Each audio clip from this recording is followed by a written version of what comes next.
Guys, last month I attended my very first conference as a PhD student. Yeah! Well, technically it was my third conference overall, but this one indeed did feel different. Before I was mostly presenting work for my master's thesis, and this time I was actually presenting the research I'm doing during my PhD, and that somehow made it feel much more real, if you know what I mean. It was a really nice experience, and I realized that nobody really teaches you how conferences work and how you can make the best out of it. You just kind of show up and hope for the best. So I thought I'd share everything I learned so far and hopefully make your first conference a little less overwhelming and a lot cooler. Just as a disclaimer, I'm still a very junior scientist. I have attended 2 conferences on quantum science and technology. There were limited to my region basically, and then 1 nationwide condensed matter physics conference. I could imagine that an international conference could be quite different, so I would love to hear your own experiences and tips in the comments. Also, I completely forgot to record any footage while I was there. The conference was in a beautiful location surrounded by beautiful nature, and of course I came home with 0 videos. Yeah, rookie mistake, so you will have to imagine it. The first step is surprisingly simple. You need to know which conferences actually exist. Personally, I have different ways to stay up to date, so I receive newsletters about quantum science and technology, which is my greatest source, I would say. I am also part of our National Physical Society, which regularly hosts conferences. And additionally, my professor also forwards interesting announcements and conferences. Often you can also simply search online. I haven't done that yet, to be honest. I would actually love to build some AI agent one day that automatically finds relevant conferences for my research. But it's still on my list of future projects. Oh my god, that list gets bigger and bigger. Yeah. Once you've found a conference, don't just immediately think, yeah, I want to go. But really instead, ask yourself why. Conferences are great. They are. But they also take time, money, and energy.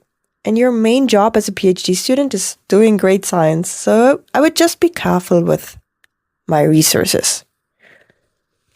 Your goal with the conference could be whatever, right? It could be learning about the latest research, presenting your own work, networking with people in your field, or maybe even looking for your next postdoc position. I personally found the chair that I'm working at right now at a conference last year, which I attended back then still as a master's student looking for an interesting PhD position. Basically, just don't go somewhere simply because it's another conference. As said, your main job is to do good science, and conferences should support that goal and not distract from it. Once you've decided that a conference is worth attending and your supervisor is supporting that idea, there are 2 important things to figure out early. First of all, how is it funded? You generally shouldn't pay for conferences yourself. Registration fees alone can be super expensive, and that's before travel and accommodation. Also, it's a business travel, so you really shouldn't pay for that yourself. I would suggest to talk to your supervisor very early, maybe in a group meeting, maybe personally as you wish. Often your research group covers the costs, and sometimes there are additional travel grants, especially for example, students or for early career researchers. So I know for one conference as a master's student, I actually received external funding simply because I was a junior researcher. So you might want to have a look at that. Also, don't forget that you might for sure have to submit an official business travel request before booking anything, so don't leave that until the last minute. And that brings us to our second point, which is deadlines. Most conferences ask you to submit an abstract about whatever you will want to present several months, I would say weeks, but I think mostly months before the event. At that point, your research doesn't have to be finished. Like, that's really completely normal. Don't stress out about it. But you should already know what you want to present and what storyline you want to follow. I highly recommend working backwards from the submission deadline and leaving enough time for feedback from your supervisor and maybe also from senior PhDs, because your first draft probably won't be the final version, let's be honest. After all of those feedback rounds, they can be frustrating, I get it. But yeah, afterwards, the registration is actually usually very straightforward. So you submit your abstract, your affiliation, and your co-authors. And then, congratulations, you're officially going to your first conference. Once everything is accepted, it's time for the practical stuff. So, in case the conference doesn't organize it for you, you should book your travel and especially your accommodation early.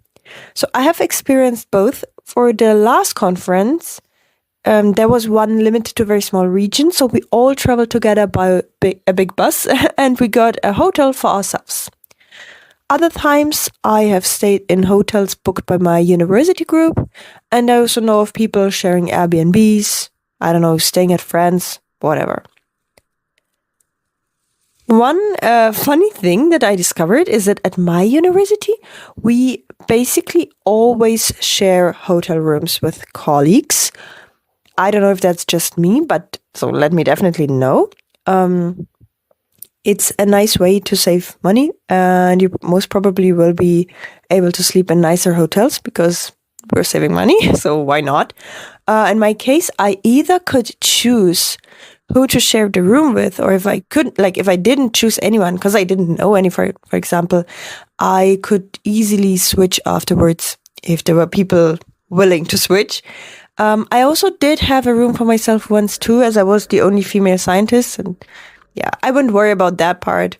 Yeah, take it as a way to get to know people, but you should be prepared for it. Most conferences offer two ways of presenting your work.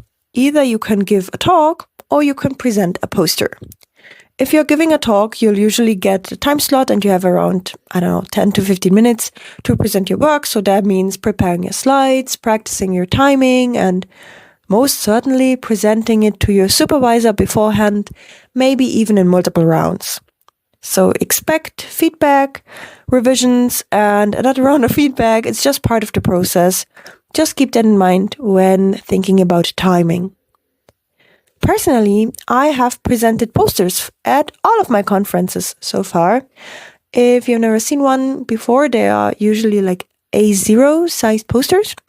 And then there are poster sessions. They take several hours, and during your poster session, you basically stand next to your poster and people simply walk up to you and ask about your work. And then you can guide them through the poster, give them a little storyline. It's super fun, actually.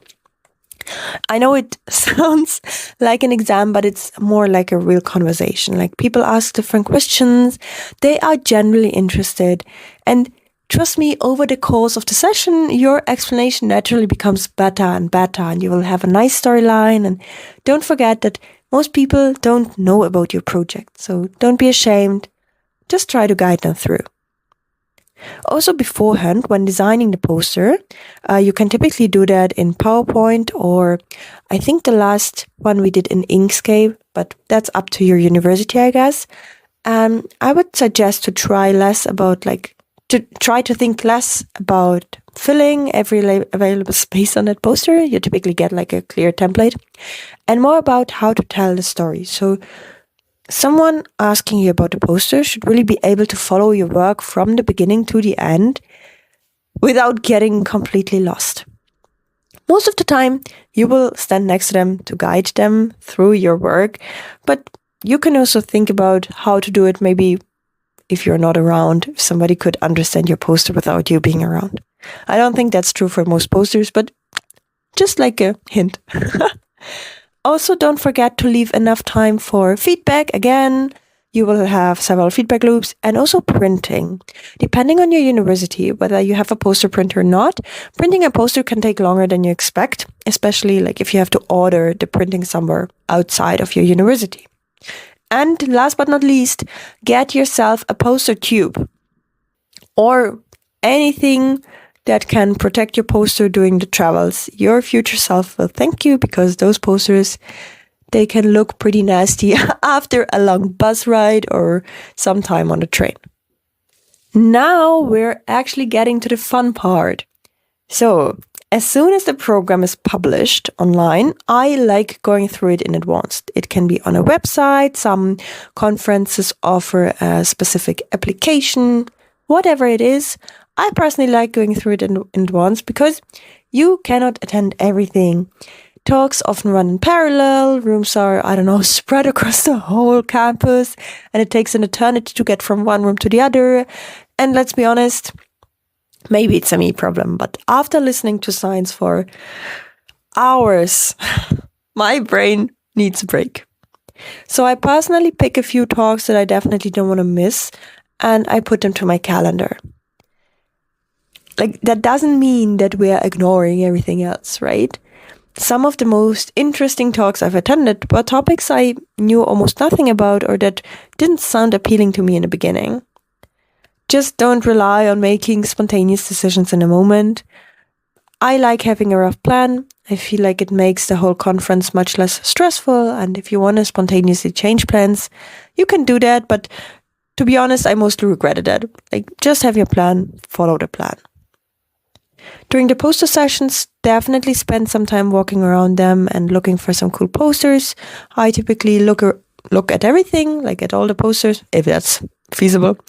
And I talk to 3 to 4 people maybe. Honestly, it's my favorite part of the conferences.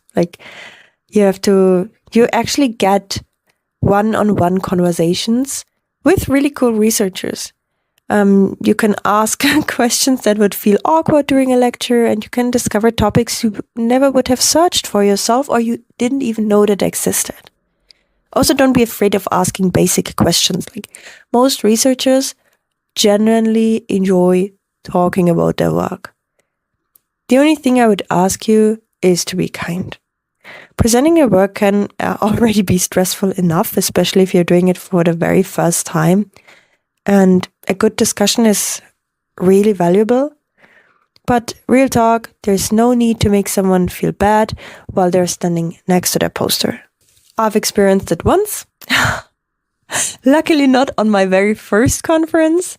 And yeah, I'm still mad at that person, let's be honest. Yeah. By the way, during talks and posters, I like to take photos and notes so I can make a mini summary of the highlights for myself, but also for my fellow colleagues and my prof who stayed at home or attended different conferences, for example. So it's always a great thing to be able to give a little summary about the coolest talks and posters, and maybe do it during your next group meeting or just upload it somewhere. I really just collect my stuff in a PowerPoint presentation or, some OneNote or whatever. It's totally up to you. Just do what feels good for you. Doing what feels good to you. Yeah, coming up, networking. Networking used to sound like a horrible word to me. To be honest, it still does. It sounds horrible, right? But networking doesn't have to mean handing out business cards or trying to impress people, whatever CV you have. Often it simply means, especially in physics, I would say, it simply means having a really interesting conversation over some coffee. That can be physics related or your science related. I don't want to discriminate. But it can also be just a fun conversation. It can be really great. Trust me.